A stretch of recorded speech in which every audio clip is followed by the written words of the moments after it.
Welcome to the Church of Rock Show, Episode 5, Sly the Family Stone. There's a riot going on.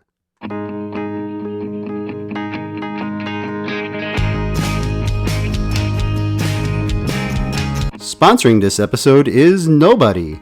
If you have a product or service that you would like to advertise on the show, please contact us by either going to the website, thechurchofrockshow.com, and using the Contact Us section of the page, or you can send us an email at churchofrockshow@gmail.com, and we will see if we have a mutual fit. You can support the show by telling the music fan in your life about the show.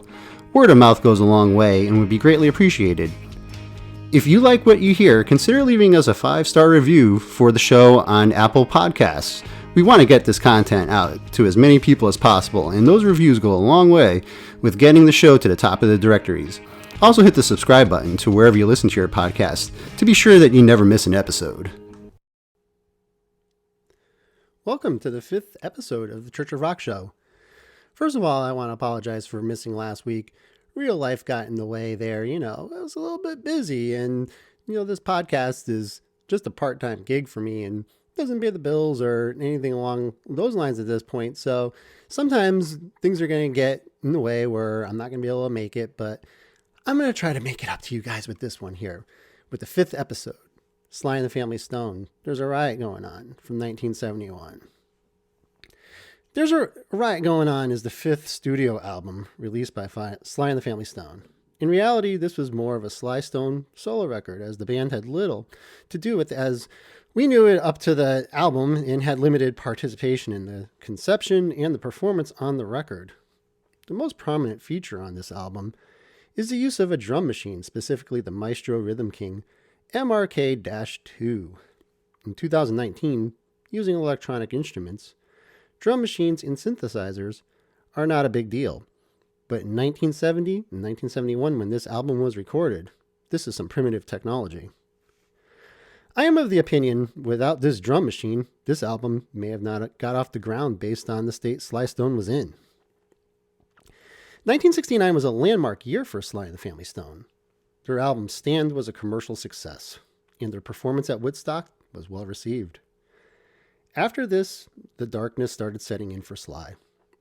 A great resource book, Sly and the Family Stone, an oral history by Joe Sullivan, is a tremendous insight into the band. I highly recommend it.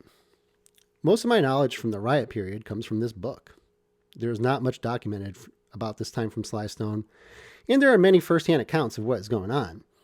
The stuff that went on will blow your mind.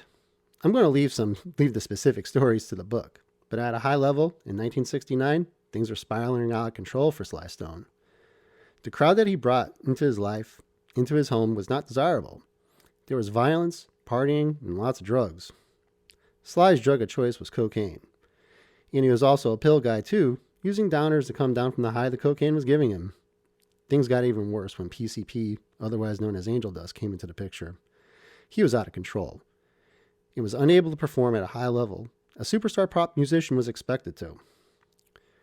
Sly's behavior was erratic from the drug use. He had the typical behaviors of a PCP addict, being irritable, anxious, and simply just out of control.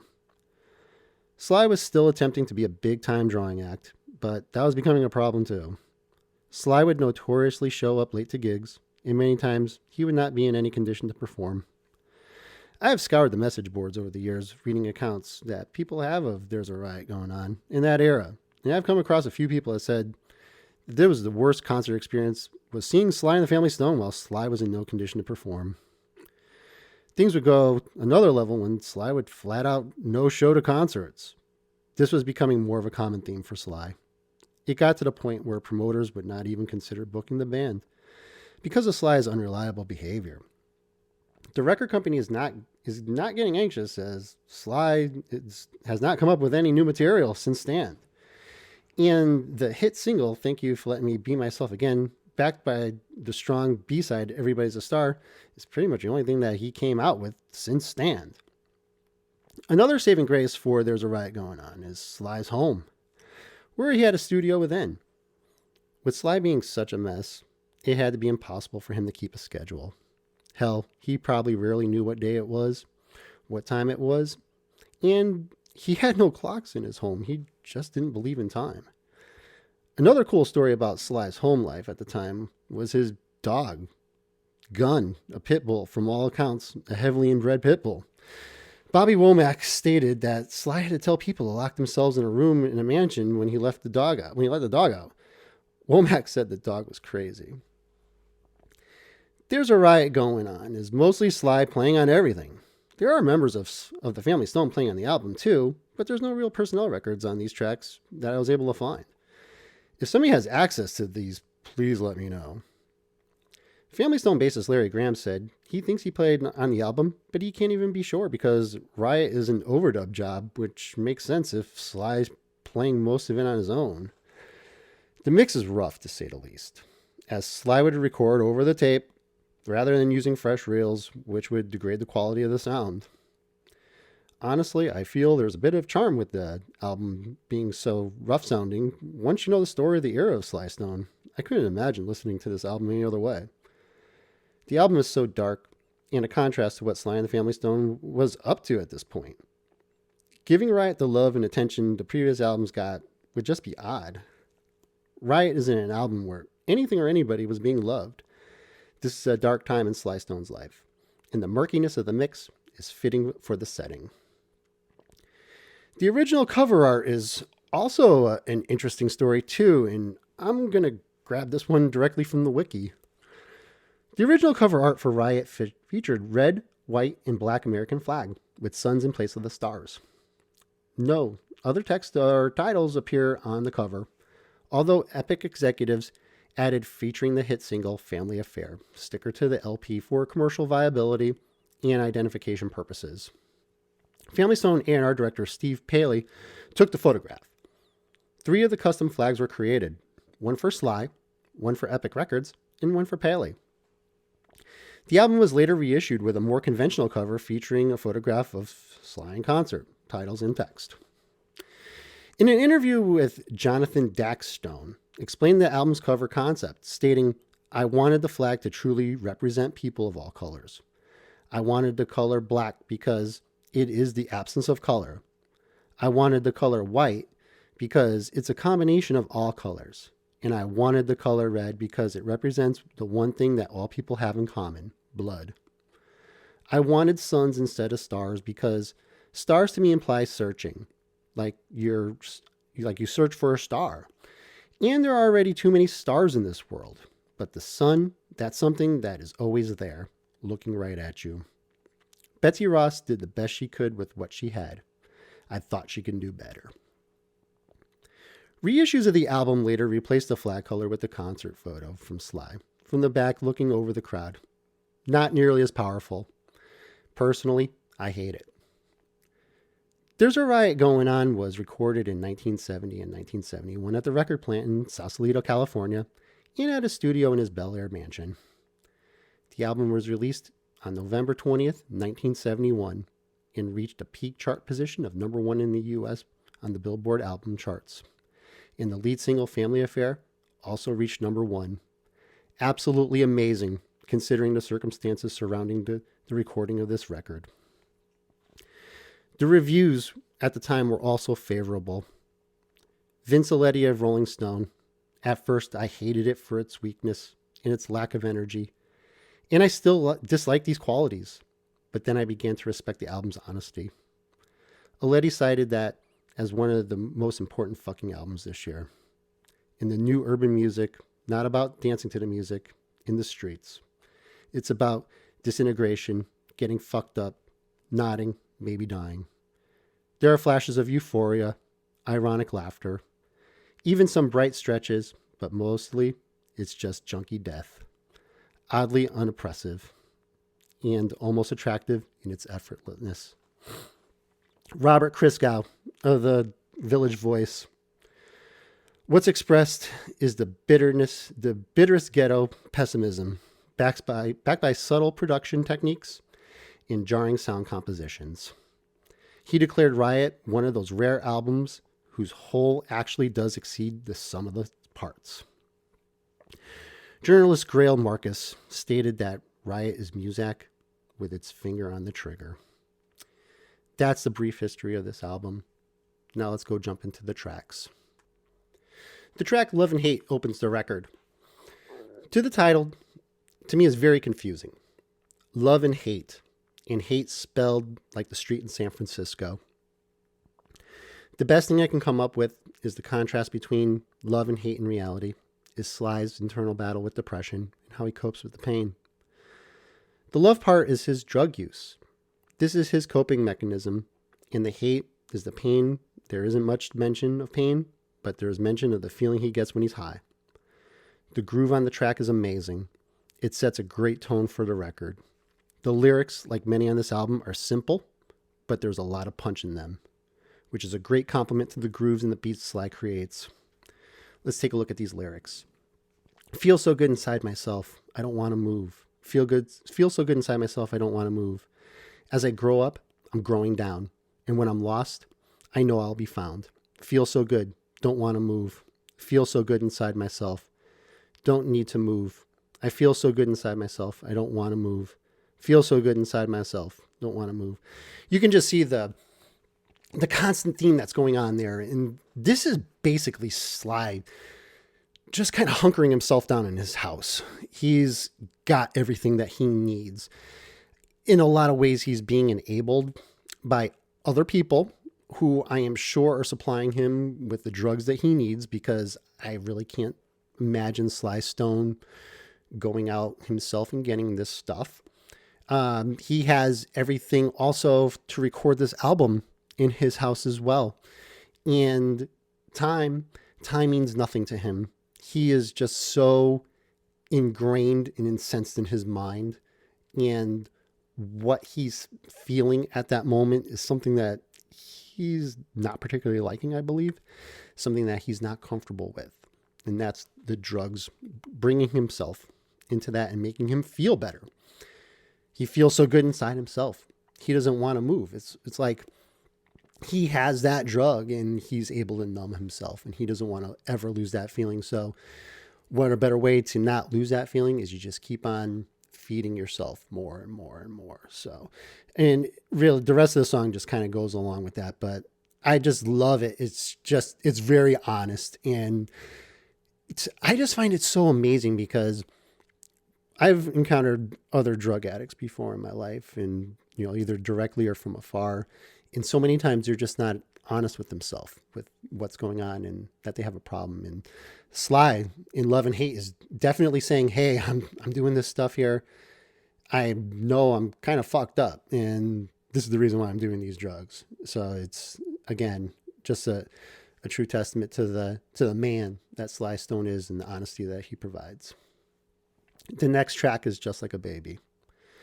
Knowing a bit of what Sly was going through during this period of his life, this is him pouring his feelings out and being real. There's self-awareness of the situation and the raw emotion he is expressing, the main emotion being him being broken down to his core. He expresses himself as if he is a baby. When a baby is upset, they aren't verbalizing their feelings. They have the basics of crying when they're upset, smile when they're pleased. Maybe this is Sly trying to slow down what's going on with him and getting back to basics. It's a nice slow groove, steady, predictable, and hot. Just like a baby.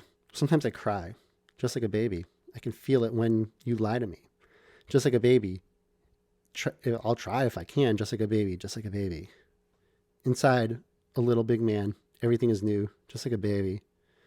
Come to find out, I'm a whole like you too. Just like a baby. See the thing that's growing? Just like a baby. Blowing. Now, this is Sly. He's hearing what's going on from others who are observing him. And again, it's kind of him acknowledging that he's in a fucked up situation. But he's trying to say, hey, I'm just like every one of you who are throwing stones at me at this point. Even though he has a problem, his behavior is erratic. There's still that basic baby quality to him. The next track is Poet. Here's a short song. Super funky track. I love the bass on this. It's raw and funky. It's dirty. It's grungy. Poet really reads like a poem on its own, but of course Sly has the hot beats to back it up. And just listen to these first few lines. This is a writer, man. My only weapon is my pen. In the frame of mind I'm in, I'm a songwriter, a poet, a songwriter, a poet. He's letting you all know that, all right, what you see visually right now may not be pleasing, but I still have it. I still can produce good work, even though again, it goes back to those being a star in going into those concerts and not being a responsible adult, not being on time, not showing up. He has a problem with that, but he doesn't have a problem with being an artist. And the things I flash on every day, they all reflect in what I say. I'm a songwriter. I'm a poet. He's letting you know who he is, and nothing has changed. The next track, Family Affair. It's the biggest hit on the album, as it reached number 1 on the Billboard singles charts. This is one of the more detailed and organized tracks on the album. Here, we have Sly bringing in some friends to help him out on this one, with Billy Preston playing the keys. And many of you know who Billy Preston is, not only for his exploits as an artist himself, but the Beatles brought him in. Bobby Womack on rhythm guitar. Sly's sister Rose Stone singing the refrain, and Sly and everything else. A shocker to me was that Larry Graham didn't play on this track. The bass is hot and sharp on Family Affair. That's Sly on bass. This is the first song I became familiar with off this album. It was in heavy rotation on oldies radio when I was a kid. I always loved the song. I loved taking in the music as an innocent mind. But when you dive into the lyrics, they are dark, but they are a reality in many people's lives. It's a family affair. It's a family affair. One child grows up to be somebody you just loves to learn. Another child grows up to be somebody you just love to burn. Wow. As a parent, you can tell how this hits me a lot worse than it did when I first heard this song, probably when I was about 5 or 6 years old. Like, I could not imagine saying to about one of my kids, I just want to burn you. It's absolutely amazing, but unfortunately, this is what some families go through. They have multiple kids. You may have one side where some turn out okay, and you got the others that kind of take a wrong turn. It's kind of sad. It's actually really sad. Mom loves the both of them. You see it's in the blood. Both kids are good to mom. Blood's thicker than mud. It's a family affair. And that just shows you right there. I've seen many people take a wrong turn in their own lives and mess themselves up. But man, it always comes back to mom, doesn't it? They love their mother no matter what. Even if they're causing her the most tremendous pain in the world, man, they still love her. Newlywed a year ago, but you're still checking each other out. And I love how he goes, yeah. Nobody wants to blow. Nobody wants to be left out. Now, here you go. Nobody wants to blow. Nobody wants to be left out. This is him talking about this couple when they say, when you hear the term, I'm going to blow this joint. I'm going to leave. Neither of them want to take that jump to leave, even though they know it's over. You can't leave because your heart is there. But you can't stay because you've been somewhere else. And you can take that as a literal sense where they're with somebody else, or you can even say that their mind and their heart is not there anymore. You can't cry because you'll all look broke down, but you're crying anyway because you're all broke down. It's a family affair. See, we're going into two completely different themes within family affair. We have the parental side with the kids, and then we have the relationship side. But it all ties back. It all comes down to family at that point, and this is about broken families. And now you can kind of see the song is amazing. The groove is amazing. There's no reason why this thing shouldn't have gone number one. The song's incredible. It's one of the best songs that he's ever come up with. The groove is tremendous. He had the right musicians involved with it.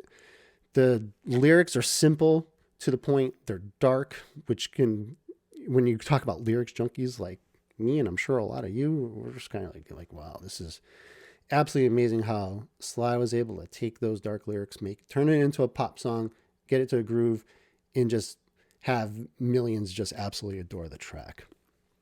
It shows you the genius of Sly Stone. The next track is Africa Talks to You, the Asphalt Jungle. The site I grabbed the lyrics from had just one person comment on this track, and their response was, boy, this song is depressing. I think that captures the mood on this one. Sly seems to be talking about his critics partially here. Must be a rush for me to see a lazy, a brain he meant to be. Cop out, he's crazy. At this time, Sly's career was fairly dormant. His last album was nearly 2 years prior to the release of Riot. The record company is getting anxious for some new material. Nowadays, having multi-year gaps between records is fairly common. But go back to the 60s and early 70s, this isn't the case. Hot artists were always cranking out new material. Sly, after the Stand album, and leading up to Riot, is not in a good way. The depression and the substance abuse is not allowing him to be productive or feel good about himself. Africa Talks to You encapsulates this mood that he's having of the day that for Sly. Must be a rush for me to be lazy, a brain. He meant to be. Cop out, he's crazy. But who's believing you? Who's doing the fishing? Do you want to do, or you keep on wishing? Timber, all fall down. Timber, who's around? Watch out, the summer gets cold when today gets old too. Again, we're talking about the depressing state that Sly is in right here. We're talking about trees falling down in a literal sense, but this could even be people falling down. The summertime. What do most people around the world think about the summer if you have that type of weather? The weather's great. It's the best weather of the whole season. And he's talking about it's going to eventually get cold, even at night. Must be a rush for you to see a lazy. In his backyard he grew. Cop out, he's crazy. When life means much to you.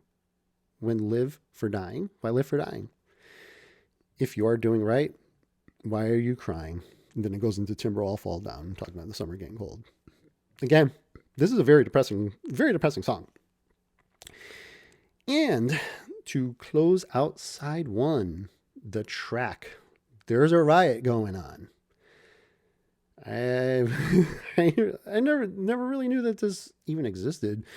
When I first got the album, I mean, just like any album, just like, all right, here's a great album, and go ahead and take a listen to it. This thing actually exists. There's a riot going on. There's a silence at the end of the first side. Nothing to say here. It's the shortest track, clever review. Brave and Strong opens the second side. A power pop track to get things going and to change the mood a bit from the close of the first side. This is probably the most positive track on the album. As mentioned, Sly was involved with what can be best described as the black counterculture movement of the day, including the Black Panthers. I don't know a better way to describe this movement. It's something, of course, I've never been directly involved with, but I have a big time respect for the movement as the individuals were trying to drive change, and this was built off the civil rights movement. Of course, many will not agree with my views on this history, but the history shows disruptors are not looked at kindly by the rank and file and still holds true to this day. I know that there's been some kind of dark and violent episodes with the Black Panthers, and you can say that about many groups, and I'm not going to get political on this podcast, but I see Brave and Strong as being a song about Black pride and being a positive message, especially for young people. Frightened faces to the wall. Oh, can't you hear your mama call? The brave and strong survive. When you walk, know where you're walking. When you talk, know who you're talking to. That really hits me hard. Not something I have a direct involvement with, but if you look at contemporary news, I'm sure this is probably a message that many minority parents are probably saying to their children today. Know where you're walking. Know who you're talking to. Be careful. Be on guard. It's kind of a shame that it has to be that way. Brave and strong survive. Survive. Out and down. Ain't got a friend. You don't know who you, here we go. You don't know who turned you in. The brave and strong survive. Before me was a cowboy star. Indians, and there you are. The brave and strong survive. Song about perseverance, man. Very basic and simple, but extremely strong. The next track, You Caught Me Smiling. This one is simple. It's Sly talking about getting high and the feeling of his euphoria while being high. I can imagine this was a place Sly wanted to always be, considering the depressed state he was in. This was a place in his mind where he can get away and be happy again. You caught me smiling again, hanging loose, 'cause you ain't used. To see me turned on. Again, goes back to outsiders in Sly's life being shocked at what they see, especially those who know of Sly, who have admired Sly, and they see the way he's in. They're not used to it, and it is probably very difficult for others to see him this way.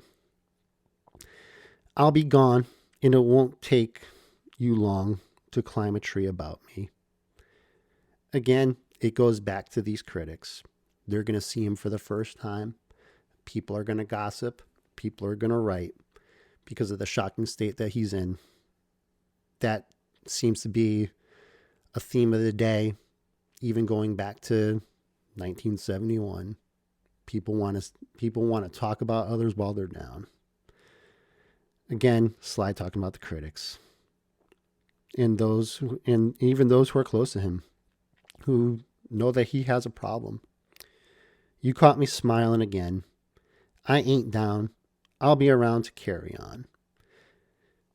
To me, that's almost like Sly acknowledging to others and kind of putting them at ease that he's going to get out of this eventually, but it's not his time yet. In my pain, I'll be sane to take your hand. Very sweet. Very sweet. The next track is Time. Sly hates time in his life. No clocks in the house. Time is restricted. And as you can tell by his behavior, I don't know if the concert issues that he was having or the appointment issues that he was having was him just not caring, being lazy, being consumed by the drugs, or him just saying, you know what, this isn't for me. It's unfortunate that he got caught up in all that while in a professional setting where he had commitments that he had signed up for. Even if he had this change of heart where he wanted to have a timeless life, it probably would have been in his best interest to fulfill his obligations that he had at that time. And then after he was clear and free of those obligations, to take on that timeless life. I love this song. This is one of my favorite songs on this track, just based on the groove. The groove is so slow and it's smooth. The lyrics are cool too. Time needs another minute. Take your time, but you've got a limit. Again, it goes back to schedules. He says, take your time, take it slow. But that all has to come to an end when you have your obligations to take care of. So it's almost like he knows that he has things that he has to do, but he just chooses not to do them. And then it goes into that girl looks forward to another meeting. Again, it's going back to meetings. Meetings are timed. There's a start point. There's an end point to these things. It's almost like he knows and he hates it. And he goes, just like everyday people, I know, look forward to another simple greet. And he's now going back to some old lyrics talking about everyday people. And it's him going about everyday people. It's like, all right, you people are suckers. You guys have these 9 to 5 jobs, probably he's probably acknowledging too. And all they want to look for is to just another simple greeting, like hey, at the going to get water, someone, hey, how you doing there? And for him, he just doesn't have time for that. And then he goes, time. A bear in the woods looks forward to hibernating. Sly's a bear at this point. Wouldn't you say he's hibernating? He's hunkered down in the house. Just any old player, you know. All he needs is a rating. Time is education. Even when they tell you it's sophistication, you know that time needs to be a little longer. Oh, time. The universe needs to be a little stronger. Time, they say, is the answer, but I don't believe it. Time. This is kind of like Sly saying, hey, don't sign me up for any type of commitments, guys, because you may not get what you signed up for. And unfortunately, that was the case for many, whether it was a concert promoter or were there people buying tickets for shows. He left a lot of people disappointed at this time. Spaced Cowboy is the next track. Sly Stone is originally from Texas, so this probably had some influence on the song. And with the state that he was in at the time, he probably used this as a joke of sorts to show, hey, I'm from this part of the world associated with country living and style, and that's a part of me, but I'm an outlier, you know, and he had exposure to psychedelic experiences, and he moved to San Francisco, and he has to know in some way in his mind out there with a steady diet of drugs he's taken. Come on, this song is great. It has Sly yodeling on it. I can say it more than once because I'm thinking twice as fast. Yodelay, you. I'm not yodeling anymore, people. I'm just that was my one try at that there. So, but you know, Sly knocks it out of the park. Don't get me wrong. So you want to hear some yodeling in a kind of tongue-in-cheek type of way? Go and cue up Space Cowboy right now. Everything I like is nice. That's why I try to have it twice. Again, man, this is talking about kind of like overindulgence and overconsumption, whether it be houses, cars, drugs. I'm sure that Sly's burn rate through money at this point is probably pretty intense. Well, once I saw a boar who was a social whore, and they said I had a limp, and then they tried to pass around a pimp. That one's kind of confusing to me.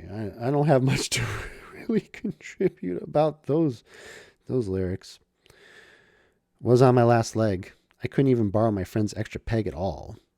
Once I turned red, and it looked funny in the head. Yeah, this is just a crazy fun song. He's just having some fun with it. That's all I can pretty much say there. The next track is Running Away. Running Away is a song of self-awareness, in my opinion. Again, this is kind of a steady theme going through this album here. This is therapy for Sly in a lot of ways. Sly, again, not in a good way with the drugs. And they're owning him at this time, and he can't stop, but he's self-medicating. The song is an observation that he is burning the candle down to the end with his lifestyle, and drug use is a shortcut that he's trying to find artificial happiness, and he's just fooling himself that he's happy. Running away to get away. Ha ha ha ha. You're wearing out your shoes. Again, he's going way too fast. He's running away from his problems at such a fast clip, and he's not addressing anything, that he is just spinning himself out of control. Look at you fooling you. Making blues of day and night. He he he he. You're stretching out your dues. The shorter cut is quicker. But ha ha ha. I take time here to stay. Look at you fooling you. The deeper in debt, the harder you bet. Need more room to play. Look at you fooling you. Another day. you're farther away. The long trip back home. Wow. Now we go into Thank You for Talking to Me, Africa. The bass on this song is legit. It's hot, it's sexy. It can go on forever, in my opinion. The lyrics are that of the smash hit, Thank You for Letting Me Be Myself Again. But this is so much dirtier. And I say this in the most loving way. The grit on this track is freaking amazing. This was a stunning revelation when I first heard this because I was very familiar with the original single, Thank You for Letting Me Be Myself Again, which is a track I loved since I was a young kid. And my mom and I used to listen to her copy of Sly's Greatest Hits all the time. And it's no lie, the song has been part of my life since birth. It just means so much to me. Everything about it. I really like. I'm just gonna read the lyrics just because I have a feeling I'll probably be talking about these lyrics again somewhere down the line. Just because of another album that I might be looking into do, or maybe another project about some singles. But looking at the devil, grinning at his gun, fingers start shaking. I begin to run. Bullets start chasing. I begin to stop. We begin to wrestle. I was on the top. I want to thank you for letting me be myself again. Stiff all in the collar, fluffy in the face. Chit chat chatter trying. I begin to run. Want to thank you for the party. I could never stay. My things is in my mind. Words in the way. Thank you for letting me be myself again. And I'm reading these lyrics as the single. But then when you get into Thank You for Talking to Me, Africa, it gets more. The bass is like I can just hear the bass just going bump, bump, bump, bump, bump, bump, bump.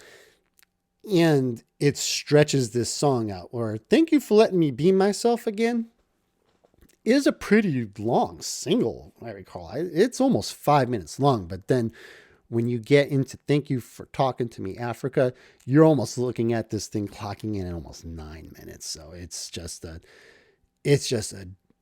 a really strong groove.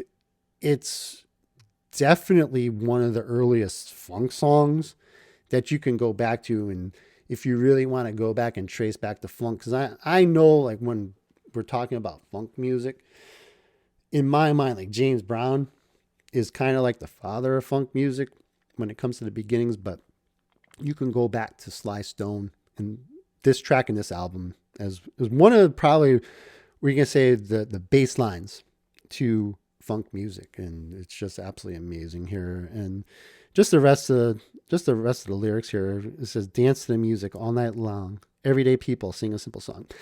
Now, we heard Sly going back in this album talking about everyday people.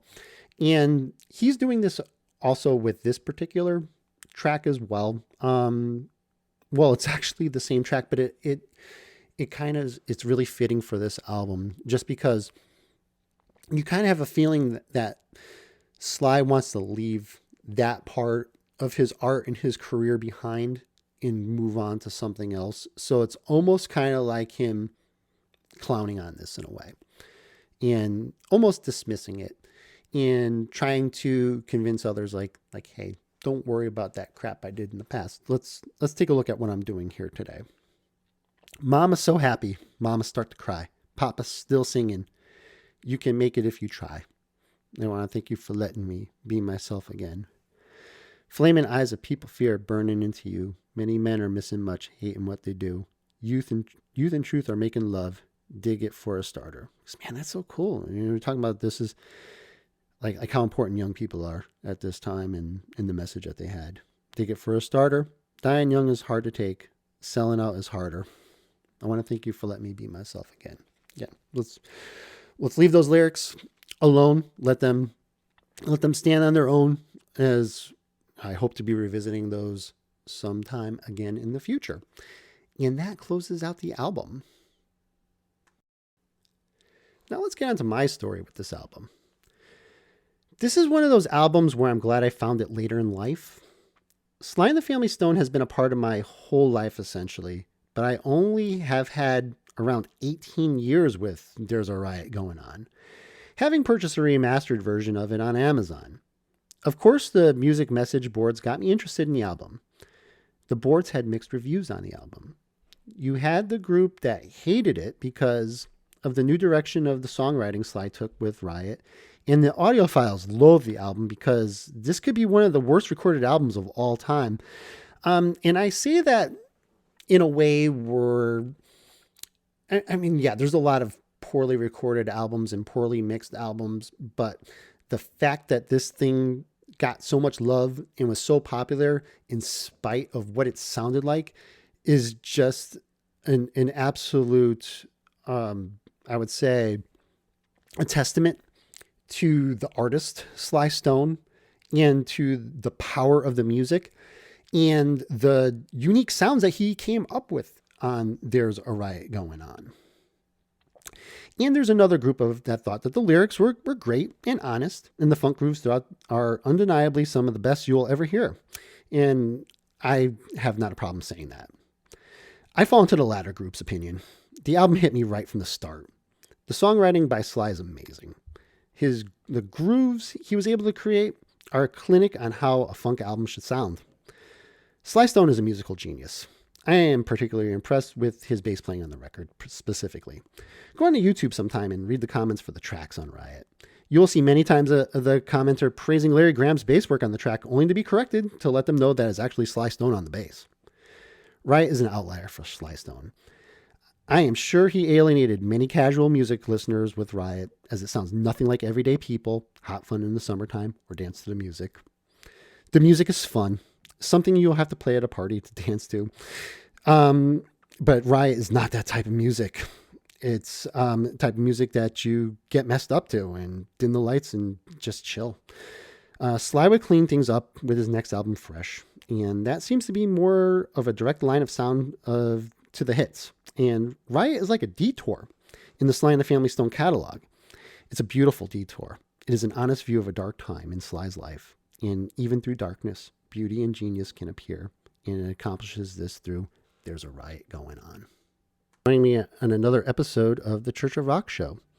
Please subscribe to the show wherever you listen to your podcasts. The show is available on Apple Podcasts, Spotify, Google Play, Stitcher, and Podbean. In the show notes page on the website. If there's another platform that you use, please share this with me, and I will work with getting the show there too. The audio version of the show is now available on YouTube. At this time, do a search on the Church of Rock Show to find the page, as the show has not reached its YouTube limit minimums to give it a proper web address, so please like the page so we can get the numbers up to accomplish this. Share the show with a friend. Word of mouth goes a long way to grow the show. Visit the show at churchofrockshow.com and check out the show notes underneath the podcast section of the site for bonus material such as videos, photos, and direct links to listen to the albums on Spotify and Apple Music. Also check us out on social media on Facebook and Instagram at Church of Rock Show. Facebook, I will post videos 3 times a week with different music from different genres. Really cool, something to add a primer to your day. And on Instagram, I'll often share pictures of albums I'm listening to currently.